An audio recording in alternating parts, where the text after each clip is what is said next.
हरि ओम. अवधूत चिंतन श्री गुरुदेव दत्त श्री स्वामी समर्थ. रिलेजियस काकू या आपल्या चॅनलवर तुमचे मनापासून स्वागत करते आणि व्हिडिओला सुरुवात करते. तुम्ही या चॅनलवर नवीन असाल तर लाईक, शेअर आणि सबस्क्राईब करायला विसरू नका. तुमचे एक लाईक आणि सबस्क्राईब आम्हाला पुढे जाण्याचे बळ देते. चला तर व्हिडिओला सुरुवात करूया. दत्तबावणी आणि गुरुचरित्र वाचताना असा करा संकल्प, अशक्याचे शक्य होतील. तुमचे कामे आणि संकल्प केल्याने साक्षात ब्रह्मांडाला दिलेला साक्षात संदेश असतो. संकल्प विना केलेले वाचन ही दिशाहीन असते. पण जेव्हा तुम्ही हातावर पाणी सोडून संकल्प करता, तेव्हा तुम्हाला विश्वातील सर्व ऊर्जा तुमच्या इच्छाभोवती केंद्रित होते. दत्तबावणी किंवा गुरुचरित्र वाचताना संकल्प केल्याने वाचनाने फळ थेट लक्ष्यावरून वर्तुळात ज्याप्रमाणे भिंगाच्या साह्याने सूर्यकिरण एकत्रित झाल्यावर अग्नी तयार होतो, त्याचप्रमाणे संकल्प आहे.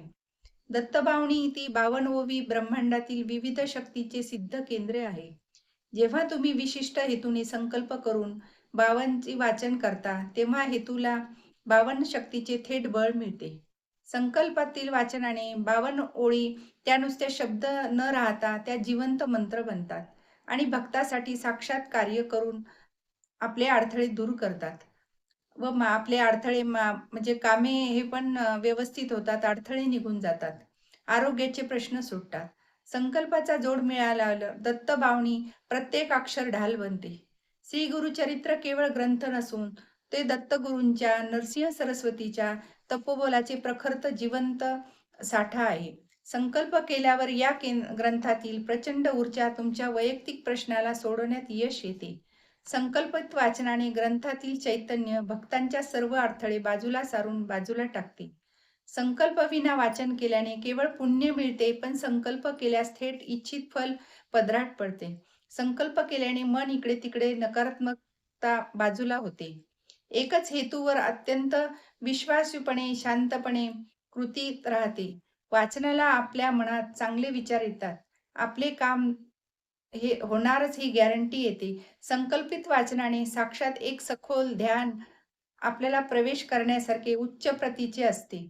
अनेकांच्या मनात येते, आपली प्रगती का थांबली आहे? अशा वेळी माझ्या मार्गातील सर्व बाधा दूर होऊ दे. असा केलेला संकल्प हा अत्यंत प्रभावी ठरतो. त्यामुळे संकल्प हे करूनच वाचन करायचे आहे आपल्याला. दत्तबावणीच्या संकल्प वाचनाने तुमच्या भोवती असे एक रक्षक वलय तयार होते की तुमचे कोणीही वाईट करू शकत नाही. हा संकल्प भक्ताला समाजात अत्यंत निर्भयपणे, आत्मविश्वास, ताठ मानेने जगणे अफाट बळ देते. घरात नेहमी कटकटी, भांडणे हा पितृदोषाचे कारण असते आणि गुरुचरित्राचा संकल्प हा नारायण नागबली इतकाच पवित्र प्रभावी ठरतो. ग्रंथातील अत्यंत म्हणजे सात्विक लहरीमुळे अतृप्त आत्म्यांना शांती मिळते आणि त्यांच्या आध्यात्मिक मार्गातील अंधार दूर होतो. पूर्वजांची शांती झाल्यावर घरातून जाणणारे जडत्व संपते आणि कुटुंबात अत्यंत सकारात्मक ऊर्जा खेळू लागते. हा संकल्प तुमच्या पाठीमागे आपल्याला म्हणजे पिढ्यांचे ऋण जोडून पुन्हा पुढच्या पिढीसाठी प्रगतीचे दार उघडते. दत्तबावणी आणि गुरुचरित्र जसजसे तुमच्या हृदयात भिडते तसतसे मनातील भौतिक इच्छा आपोआप पूर्ण होते व वाचनाच्या शेवटी स्वामी तुम्हाला जे मान्य आहे ते माझ्यासाठी तुम्ही योग्य करताल व योग्य वाटेल तेच तुम्ही करताल अशी प्रार्थना करायची आहे. ही शरणागती म्हणजेच मिळालेली सर्वच फळाचे असते. श्री स्वामी समर्थ. जय जय स्वामी समर्थ. माझा जर व्हिडिओ तुम्हाला आवडल्यास लाईक, शेअर आणि सबस्क्राईब करायला विसरू नका.